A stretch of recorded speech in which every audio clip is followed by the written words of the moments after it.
Voice of public ನ್ಯೂಸ್ಗೆ ಸ್ವಾಗತ ಸುಸ್ವಾಗತ. ನಾನು ಸೌಮ್ಯ ಸತೀಶ್.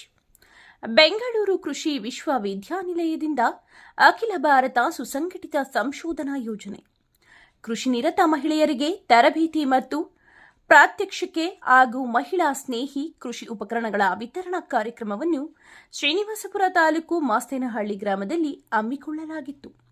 ಕಾರ್ಯಕ್ರಮದಲ್ಲಿ ಪ್ರಾಧ್ಯಾಪಕರು ಮತ್ತು ಮುಖ್ಯಸ್ಥರಾದ ಡಾ ಬಿ ಕಲ್ಪನಾ ಮಾತನಾಡಿ, ಕೃಷಿ ವಿಶ್ವವಿದ್ಯಾನಿಲಯದಲ್ಲಿ ಈ ವರ್ಷದ ನವೆಂಬರ್ ತಿಂಗಳ 13, 14, 15 ಮತ್ತು 16ರಂದು ಕೃಷಿ ವಿಶ್ವವಿದ್ಯಾನಿಲಯದ ವತಿಯಿಂದ ಜಿಕೆವಿಕೆ ಆವರಣದಲ್ಲಿ ದೊಡ್ಡ ಮಟ್ಟದ ಕೃಷಿ ಮೇಳವನ್ನು ಆಯೋಜಿಸಲಾಗಿದೆ. ಈ ಕಾರ್ಯಕ್ರಮದಲ್ಲಿ ಎಲ್ಲ ರೈತ ಮಹಿಳೆಯರು ಮತ್ತು ರೈತ ಬಾಂಧವರು ಹೆಚ್ಚಿನ ಸಂಖ್ಯೆಯಲ್ಲಿ ಬಂದು ಭಾಗವಹಿಸಿ ಕೃಷಿ ಮೇಳದ ಉಪಯೋಗವನ್ನು ಪಡೆದುಕೊಳ್ಳಬೇಕು ಎಂದು ಹೇಳಿದರು. ಇದೇ ಸಂದರ್ಭದಲ್ಲಿ ಸುಮಾರು 25 ರೈತ ಮಹಿಳೆಯರಿಗೆ ಕಳೆ ತೆಗೆಯುವ ಉಪಕರಣಗಳ ವಿತರಣೆ ಮಾಡಲಾಯಿತು. ಕಾರ್ಯಕ್ರಮದಲ್ಲಿ ಮುಖ್ಯ ವೈಜ್ಞಾನಿಕ ಅಧಿಕಾರಿ ಡಾ ಮಹದೇವಮೂರ್ತಿ, ಪ್ರಾಧ್ಯಾಪಕರು ಮತ್ತು ಮುಖ್ಯಸ್ಥರಾದ ಡಾ ಬಿ ಕಲ್ಪನಾ, ಹಿರಿಯ ವಿಜ್ಞಾನಿ ಡಾ ಗೀತಾ ಎಂ, ಯಂಕಂಚಿ ಸಂಶೋಧನಾ ಸಹಾಯಕರಾದ ಭರತ್, ಲೋಕೇಶ್, ಪ್ರಗತಿಪರ ರೈತ Iragappa, MA Gopalagowda, Shankaregowda, MR Srinivasagowda, Hullappa, Sriramegowda, MN Chowdegowda, Govindagowda, Hanumegowda, Sunnappa, Muralikrishna, Ramakrishna, Narayana Swamy ಹಾಗೂ ಗ್ರಾಮಸ್ಥರು ಭಾಗವಹಿಸಿದ್ದರು. ನಮ್ಮ ಕೃಷಿ ವಿಶ್ವವಿದ್ಯಾಲಯದಿಂದ ದೊಡ್ಡ ಪ್ರಮಾಣದಲ್ಲಿ ನಾವು ಕೃಷಿ ಮೇಳವನ್ನ ಹಮ್ಮಿಕೊಂಡಿರ್ತೀವಿ. ಸೊ ಈ ವರ್ಷ 13, 14, 15, 16ನೇ ತಾರೀಕು ನವೆಂಬರು ಕೃಷಿ ಮೇಳ ನಮ್ಮ ಬೆಂಗಳೂರು ಜಿಕೆವಿಕೆ ಆವರಣದಲ್ಲಿ ನೆರವೇರಿಸ್ತಾ ಇದ್ದೀವಿ. ಎಲ್ಲ ಮಹಿಳೆಯರು ಮತ್ತು ರೈತ ಬಾಂಧವರು ಹೆಚ್ಚಿನ ಸಂಖ್ಯೆಯಲ್ಲಿ ಆ ಮೇಳಕ್ಕೆ ಬಂದು ಭಾಗವಹಿಸ್ಬೇಕು.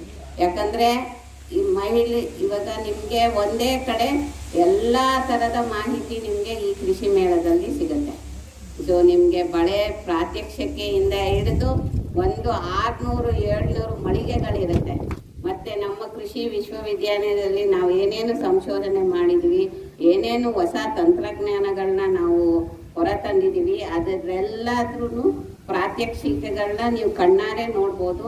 ಮತ್ತು ನಮ್ಮ ಎಲ್ಲ ವಿಭಾಗದ ವತಿಯಿಂದ ಒಂದೊಂದು ಮಳಿಗೆಗಳಿರುತ್ತೆ. ಅದರಲ್ಲಿ ನಾವು ಏನೇನು ಕೃಷಿ ಚಟುವಟಿಕೆಗಳನ್ನ ನಾವು ಹಮ್ಮಿಕೊಂಡಿದ್ದೀವಿ ಅದೆಲ್ಲ ಪ್ರಾತ್ಯಕ್ಷಿಕೆಗಳನ್ನ ನೀವು ನೋಡ್ಬೋದು. ಜೊತೆಯಲ್ಲಿ ನಮ್ಮ ವಿಜ್ಞಾನಿಗಳು ಕೂಡ ಅಲ್ಲಿ ನಿಮಗೆ ಸಿಗ್ತಾರೆ. ಅಲ್ಲೇ ಇರ್ತಾರೆ, ಬೆಳಗ್ಗೆಯಿಂದ ಸಂಜೆವರೆಗೂ ವಿಜ್ಞಾನಿಗಳು ಅಲ್ಲೇ ಇರ್ತಾರೆ. ಅವ್ರ ಹತ್ರ ಹೋಗಿ ನಿಮ್ಮ ಸಮಸ್ಯೆಗಳಿಗೆ ನೀವು ಉತ್ತರಗಳನ್ನ ಕಂಡುಕೊಳ್ಬೋದು. ಜೊತೆಯಲ್ಲಿ ಬೇರೆ ಬೇರೆ ಲೈಕ್ ಸ್ಟೇಕ್ ಹೋಲ್ಡರ್ಸ್ ಅಂತ ನಾವೇನು ಹೇಳ್ತೀವಿ, ಅವರು ರೈತರಿರ್ಬೋದು, ವಿದ್ಯಾರ್ಥಿಗಳಿರ್ಬೋದು, ಆಮೇಲೆ ಕೃಷಿ ಯಂತ್ರೋಪಕರಣಗಳ ವಸ್ತು ಪ್ರದರ್ಶನ ಇರುತ್ತೆ, ತೋಟಗಾರಿಕೆ, ಮೀನುಗಾರಿಕೆ ಮತ್ತು ಪಶು ಸಂಗೋಪನೆ ಎಲ್ಲ ವಿಧದ ಪ್ರಾತ್ಯಕ್ಷಿಕೆಗಳು ನಾವು ಒಂದೇ ಸೂರಿನಲ್ಲಿ ಅಂದರೆ ಎಲ್ಲ ಒಂದೇ ಆವರಣದಲ್ಲಿ ನಾವು ಮಾಡ್ತಾ ಇರ್ತೀವಿ. ಸೊ ಅದ್ರ ಬಗ್ಗೆ ಎಲ್ಲ ನೀವು ಹೆಚ್ಚಿನ ಮಾಹಿತಿನ ನೀವು ತಿಳ್ಕೊಳ್ಬೋದು ಅಲ್ಲಿಗೆ ಬಂದರೆ. ಸೊ ಎಲ್ಲರೂ ನಾವು ಬನ್ನಿ ಅಂತ ನಿಮ್ಮನ್ನೆಲ್ಲ ನಾನು ಕೇಳ್ಕೊಳ್ತಾ ಇದ್ದೀನಿ. ಇದು ಒಂದು ಹಬ್ಬ ಇದ್ದಂಗೆ. ಕೃಷಿ ರೈತರ ಬಾಂಧವರು ಯಾರಿರ್ತಾರೆ ಅವ್ರಿಗೆ ಒಂದು ಕೃಷಿ ಹಬ್ಬ ನೋಡ್ದಂಗೆ. ನೀವು ಜಾತ್ರೆಗೆ ಹೋಗ್ತಿರಲ್ಲ ಹಳ್ಳಿನಲ್ಲಿ, ಸೊ ಇದು ವೈಜ್ಞಾನಿಕ ಜಾತ್ರೆ ಥರ.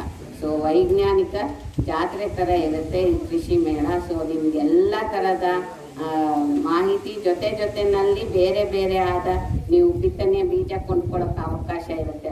ಹೊಸ ತಳಿಗಳು ಏನಿದೆ ಅದ್ರದ್ದು ಸಸ್ಯಗಳು ಮತ್ತು ಎಲ್ಲ ನರ್ಸರಿ ಮತ್ತು ಹಣ್ಣು ತರಕಾರಿಗಳ ಸಸ್ಯಗಳು ಎಲ್ಲ ಮಾರಾಟದವರು ಅಲ್ಲಿ ಒಂದೇ ಕಡೆ ನಿಮಗೆ ಸಿಗ್ತಾರೆ. ಸೊ ಅವತ್ತಿನ ದಿವಸ ನಿಮ್ಗೆ ಆಗದೆ ಹೋದ್ರೂ ಅವರ ಒಂದು ಮಾಹಿತಿ ಕಲೆ ಹಾಕ್ಕೊಂಡು ನಂತರ ನೀವು ಅವ್ರನ್ನ ಭೇಟಿ ಮಾಡಿ ಅವರಿಂದ ಕೂಡ ನೀವು ಮಾಹಿತಿಗಳನ್ನ ಪಡ್ಕೊಳ್ಬೋದು. ಸೊ ಆದ್ದರಿಂದ ಇದು ಒಂದು ನಿಮಗೋಸ್ಕರ ಮಾಡ್ತಾ ಇರೋದು. ಇವಾಗ ನಾವು ಒಳಗಡೆನೆ ಕೃಷಿ ವಿಶ್ವವಿದ್ಯಾಲಯದಲ್ಲಿ ನಾವು ವಿಜ್ಞಾನಿಗಳು ಸಂಶೋಧನೆ ಮಾಡಿಕೊಂಡು ನಮ್ಮಲ್ಲೇ ಇಟ್ಕೊಂಡ್ರೆ ಅದು ಪ್ರಯೋಜನ ಆಗಲ್ಲ. ಅದು ಒಂದು 10 ಜನಕ್ಕೆ ಅದು ತಲುಪೋದಾಗ್ಲೇ ನಮ್ಮ ಸಂಶೋಧನೆ ಆಗಲಿ, ನಮ್ಮ ತಂತ್ರಜ್ಞಾನ ಆಗಲಿ ಹೆಚ್ಚಿನ ಪ್ರಮಾಣದಲ್ಲಿ ಹೆಚ್ಚಿನ ರೈತ ಬಾಂಧವರಿಗೆ ತಲುಪಬೇಕು. ಆಮೇಲೆ ಅವ್ರಿಗೆ ಅನುಕೂಲ ಆಗಬೇಕು. ಈ ಸಲ ಕೃಷಿಯತ್ತ ಸಮೃದ್ಧಿ ಕೃಷಿಯತ್ತ ವಿಕಸಿತ ಭಾರತ ಅಂತ ನಾವು ಹೇಳ್ತಾ ಇರ್ತೀವಿ. ಮತ್ತು ನೆಲ ಜಲ ಎಷ್ಟು ಇಂಪಾರ್ಟೆಂಟು ನಮಗೆ, ಅದ್ರ ಬಗ್ಗೆ ಎಲ್ಲ ಹೆಚ್ಚಿನ ಮಾಹಿತಿನ ಈ ಕೃಷಿ ಮೇಳದಲ್ಲಿ ನೀವು ಪಡ್ಕೊಳ್ಬೋದು ಅಂತ ಹೇಳಿ